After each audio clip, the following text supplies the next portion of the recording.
Today we're going to talk about strategies for map-based multiple choice questions. So how do we analyze maps and how do we find our distractors in our answers and get rid of them so we have a better chance of finding the correct answer. So these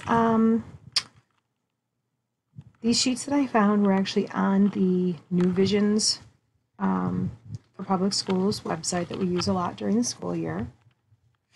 And this is actually in like the Regents Prep section. So if you are interested in getting a copy of this, you can go there, you can print it out. You can print it out from your Schoology account. You just have to ask if you're able to do that. And if not, I'm sure we can get you a copy. It's a good thing to have. Gives you a lot of good information in a very small bit of time. Okay, so strategies for map-based multiple choice questions. Map-based multiple choice questions require that one actually read each aspect of the map, including the titles, labels, legend, and key. Regardless of the map shown, the same strategy holds true for all map-based multiple choice questions. You're going to view the map. You're going to pay attention to the title, the labels, the legend, the key. Okay. This is probably the most important part of it. You really need to use your titles. They usually tell you exactly what the map is about. Okay, I know a lot of students don't do that. Something you really need to pay attention to on this test. You're going to read the question. You're going to read each possible answer choice, and then you're going to go back to the map. You're going to look for matches between the answers and the data presented. Now that can work for or against you because one of the distractors might be something random on the map or something where they mention the map and it's not actually there. Okay, so you need to pay attention when you're analyzing it. And then you're going to select your best answer. That is self-explanatory. Okay. On the following pages, we have featured multiple choice questions from the New York State region. So this is actually these are actually maps that were taken from Regents exams that were given in the past years. Okay, and I've actually seen this one. Okay, so this one here, what are we looking at? Well, what do we do first? We're going to take our pen and we're going to circle our source. We're going to see where the map actually came from. Okay. We are going to see if there is some sort of a title here, which I believe there is. Oh, wow. It's a big title. New England in 1675. Okay. And then let's see what they're actually showing us here. So let's see. Looks like New England colonies, the northern and New England. That's where we are. Okay, so we've got Maine at the top here, New Hampshire, Massachusetts, Connecticut. I believe Vermont should be in here. Present-day Vermont was in 1675, claimed by both New York and New Hampshire. That's why Vermont isn't showing up. Okay, boundaries were disputed, and it's approximations only. Okay, so we have Massachusetts, goes all the way down here and out into the ocean. Connecticut, Rhode Island, Long Island, which is actually part of New York. Okay, oh, this thing won't let me move. And of course, we have Maine way up on top, and there's New Hampshire. Now we've got a bunch of little ones in here. Vermont's in the middle there. Okay, around here if you can see it. Okay, so let's see what they're actually asking us with this map. It says, based on this map, which statement about the geography of colonial New England is most accurate? Okay, oh, we didn't, you know what? We didn't read our title, or our source rather. Source comes from a New England town, the first 100 years. Okay, and it was put out in 1970. So somebody wrote a book in 1970. They used this map, and this is where they got their map from, okay? So based on the map, which statement about geography of colonial New England is most accurate? New Hampshire has the highest population density. Okay. Well, is that a possibility for this map? Is there anything on this map that says anything about population density? Is there a key that gives you different colors? There's not. So that's a distractor. We can cross that off right off the bat. We have no idea. Could they? Sure. New Hampshire might have had the most people, but this map does not tell us anything about it. Okay? 2, rivers served as natural boundaries between the colonies. Okay, let's take a look.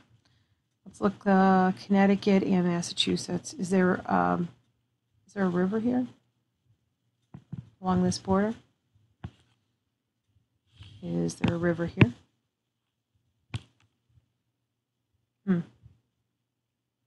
So I'm thinking that could be another distractor question. Now, rivers do eventually help split them up, but rivers are running up and down here, north and south. Connecticut River, and that doesn't actually split different colonies. So that would be another distractor question. Okay, so now we're down to 50-50. So we've gone from a 25% chance with 4 questions, 25%. We've eliminated 2. So now we're at a 50-50. 50% chance of getting this right, okay? Next one says, the first communities developed along rivers and coastlines. Okay, so let's take a look. First communities developed along rivers and coastlines. Well, let's see. Here's a river going down. Okay, this is the Connecticut River again. We have Deerfield, Springfield, Hartford. Looks like Wethersfield from where I'm looking at here. And here's our coast here. There's a lot of coastline here. We have New York. We have Huntington, Fairfield, New Haven, Newport, East Hampton. Plymouth is right there on a body of water, okay, along a coast. Dorchester, Roxbury, Watertown, Sudbury, Cambridge, Salem, Massachusetts, Gloucester, Portsmouth. Is that a possibility for an answer? I think it might be. So I'm going to leave that for now. I think it might be this one, but we'll see what the last one is first just to make sure. The Atlantic Ocean isolated the region from the rest of the colonies. Well, if you know anything about geography, these are like the northern colonies here, New England colonies, okay? And the other colonies kept going down, down, down, down, down, and then we started moving over, right? So in the original 13 colonies, they were all along the coastline. So did the Atlantic Ocean isolate them from the other colonies? No, it didn't. So I'm going to cross that off, and our answer is going to be the first communities developed along rivers and coastlines. If you were in front of me, I would ask you why that is, but you're not. All right, moving on. Top of this it says, which geographic feature was used to establish the proclamation line of 1763? So we're going to look at the title of our map, North America in 1775. These are going in mostly chronological order, just so you realize, just so you understand that. Somehow I finally got this to move. I don't even know how. Okay. Oh, we have a key. We have to make sure we pay attention to our key, and we have to remember to circle our source. Okay. Our source, Exploring American History, Globe Book Company. Okay, so it was put out in a book. That's where they got this map from. This is North America in 1775, and it's showing us a line. There's a dark dotted line. There's a light dotted line, okay? So the dark dotted line, which goes right along here, is the proclamation line of 1763, okay? And then this light line, you can see it with all going between. What do you think that one is showing us? You should know because it says it right in the key. I'm not going to get all of these, but okay. Those are actually the colonial borders, right? 13 original colonies all along the eastern border, okay? The Atlantic Ocean.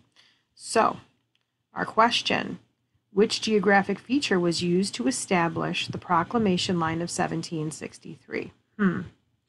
Okay, so was it the Great Lakes? Well, where are the Great Lakes? Let's look for water on here. You should know where the Great Lakes are because we're on Lake Erie and we're right near Lake Ontario. Here's the rest of them. Those are the Great Lakes. Did that help figure out that line all the way down? No, probably not. So that's a distractor. The Rocky Mountains. Well, this map is showing us some mountains. It's showing us mountains here. And it's showing us mountains here. You need to know which one is which. This is where your geography comes in. You should know this, okay? Rocky Mountains are out west. These are the Rockies.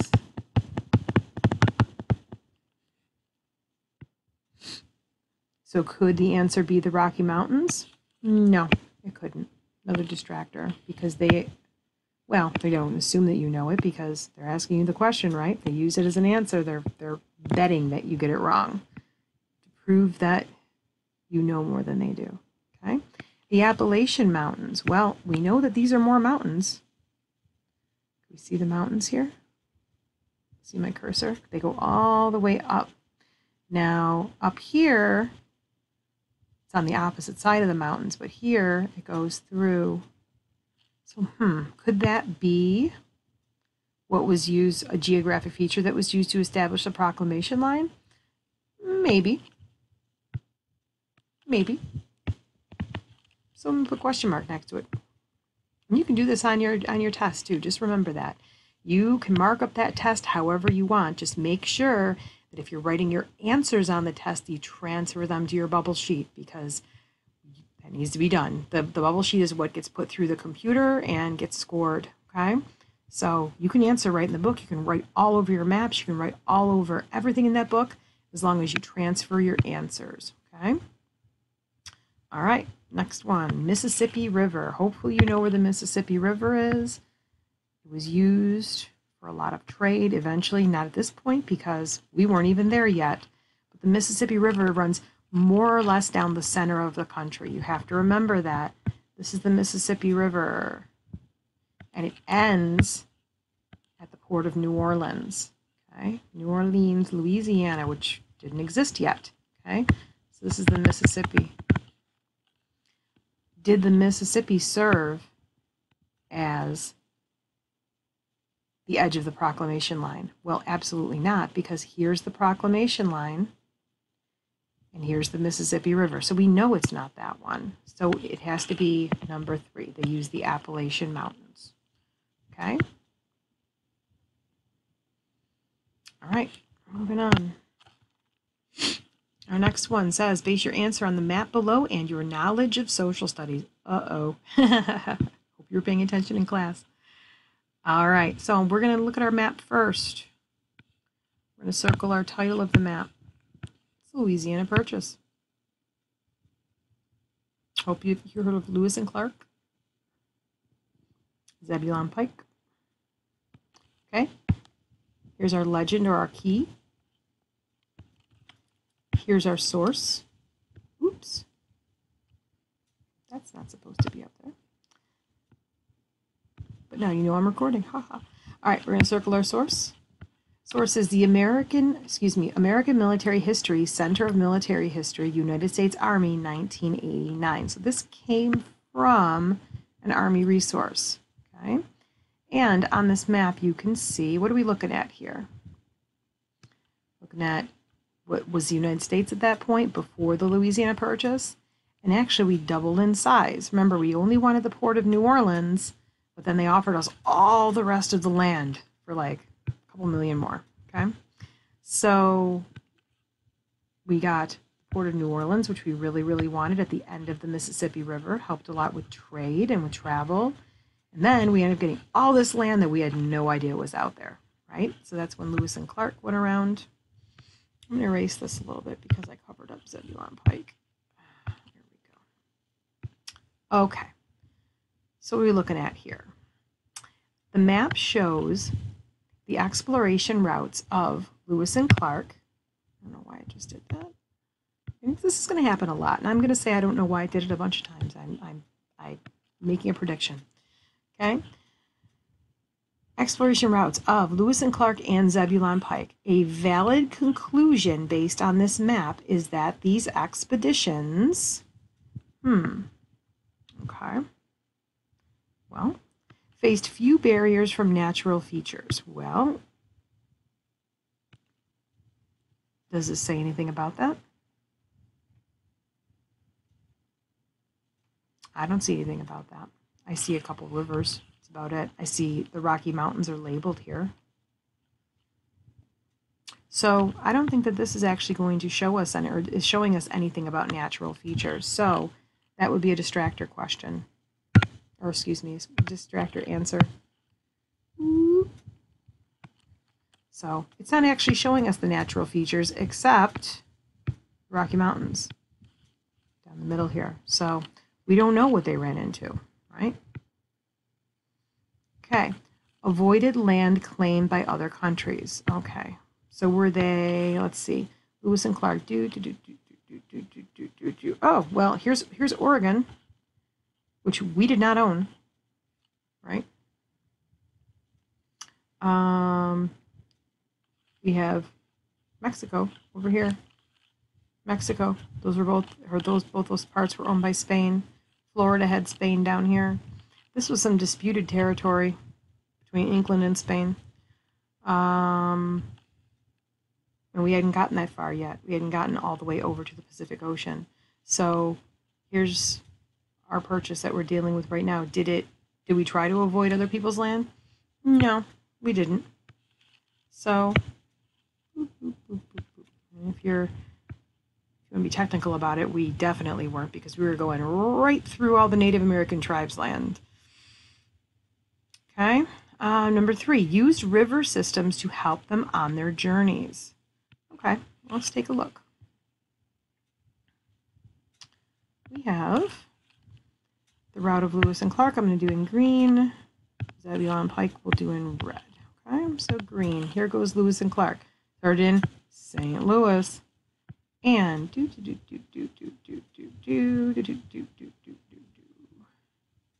don't remember what they did over here. Can't remember if they went down or up, but they continued. Okay. Oh yeah, that's right. They circled. I remember that. It's been a while since I reviewed this. All right. So Lewis and Clark, did they follow water routes? Well, let's take a look. I see there's a river there that I can't read. Oh, and it's not going to let me do that. Okay. Oh, the Missouri River. Duh, I should have known that. Okay. Missouri River. Looks like they were pretty much taking the river for a lot of their route here. Okay. Okay, so it fits with that one. Let's check out Zebulon Pikes. Okay. Put them back in red. Where's our friend Zebulon Pike? Stay now the same place. Circle. Sure you love my sound effects. Okay. So, Pikes Peak. Okay. So we started out same place, went around lower, got turned around, came back around, right? Did he follow rivers? Well, yeah, the Rio Grande. Yeah, I would say he used water routes. Okay. Put a question mark next to that one. Or took the most direct routes to reach the Pacific Ocean. Well, what would be the most direct route to the Pacific Ocean? We're starting in St. Louis. The most direct route would be right over the Rocky Mountains. Probably not the fastest route, but definitely the most direct route. Did they do that? No, they didn't. So our answer would be number 3 for that one. They used river systems to help them on their journeys. Lewis and Clark definitely more than Zebulon Pike, but he did use them. Okay? All right. A lot of these, you're going to find that a lot of these are just common sense, but you have to be able to analyze the map. Okay? All right. Base your answers on the map below and your knowledge of social studies.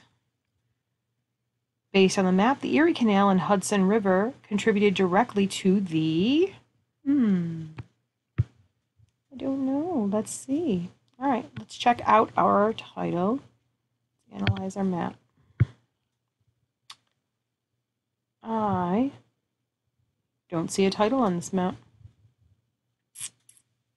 Okay. I see a scale. Scales are good sometimes. I see a source. Maps, etc. Educational Technology Clearinghouse, Florida Center for Instructional Technology, University of South Florida. This map came from University of South Florida. That doesn't really help us with this. Okay. Based on the map, Erie Canal and Hudson River contributed directly to the decisions to restrict immigration, rapid increase of population in New York, in upstate New York, settlement of New England, or acquisition of land from Canada. Well, let's take a look. Well, here's the Erie Canal. Remember, the Erie Canal went from the Hudson River all the way over to Lake Erie, right down here. Okay, and they actually had routes up into, or they could have had routes up into. Oh, but Niagara Falls is there, so no, they wouldn't be able to. I suppose there's some little routes they could have taken, but no, it got them to Lake Ontario. Okay, and there's Finger Lakes in the middle here. See, it looks like fingers 1, 2, 3, 4, 5. Finger Lakes. So, what is this map showing us? Decisions to restrict immigration. Does this map show us anything having to do with immigration? No, it does not. Ooh, this thing keeps skipping. Rapid increase in population in upstate New York.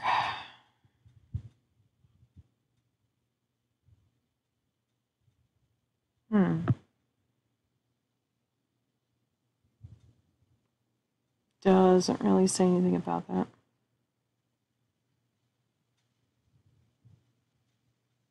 Could you assume that? You could, because there were ways for people to get to different places now. And look at all the towns that popped up. Schenectady, Utica, Rome, Syracuse, Rochester, Niagara Falls, Buffalo are all along that Erie Canal route. Oh, Lockport. I forgot Lockport. Lockport, get it? The locks. Erie Canal locks. Yeah. There's still locks that work in Lockport, actually. I would say you could use that one. Rapid increase of population in upstate New York. There was a lot of trade. There was a lot of travel that was available. So it could have helped to populate these areas more. Okay, that would be an answer that made sense. Okay, number 3, settlement of New England. Does this have anything to do with New England? Doesn't give us a year, but we see Pennsylvania, New Jersey, Connecticut, Massachusetts, Vermont. Here's Vermont. Vermont wasn't on that first map we saw, remember? And of course, we're in New York. This is the New York side of it. And then it goes down to New York City down there. Okay. Settlement of New England? No, I don't think so. Or acquisition of land from Canada?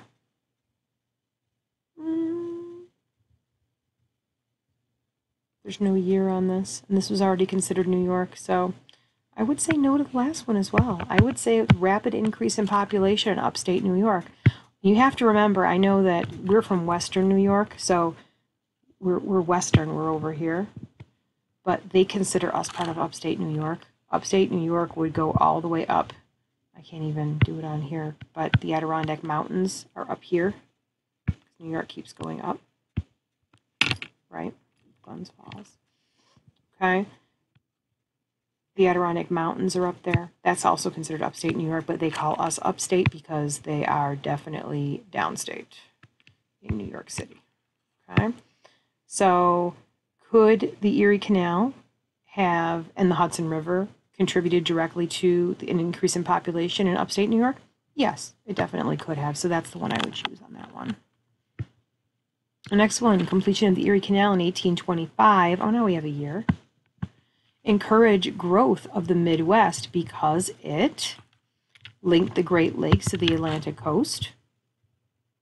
Were the Great Lakes linked to the Atlantic coast? Do the Great Lakes go that far? No, they don't. Okay.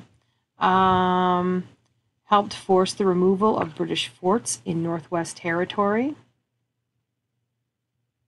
Stimulated development of cotton production in the Ohio River Valley. Or increased trade with Asia. This is something that you would need to know your geography. Okay, so think of the Great Lakes. Let's go back and look at our Great Lakes, even though you probably wouldn't be able to do that. There we go. So this one shows our Great Lakes, right? Does anything about the Great Lakes, does it hit the Atlantic Ocean? No, so that wouldn't be an answer. That would fit.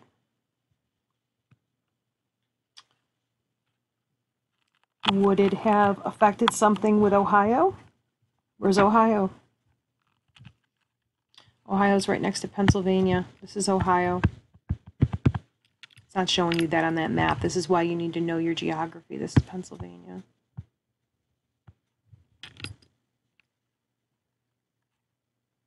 Oh, I put PW. PA.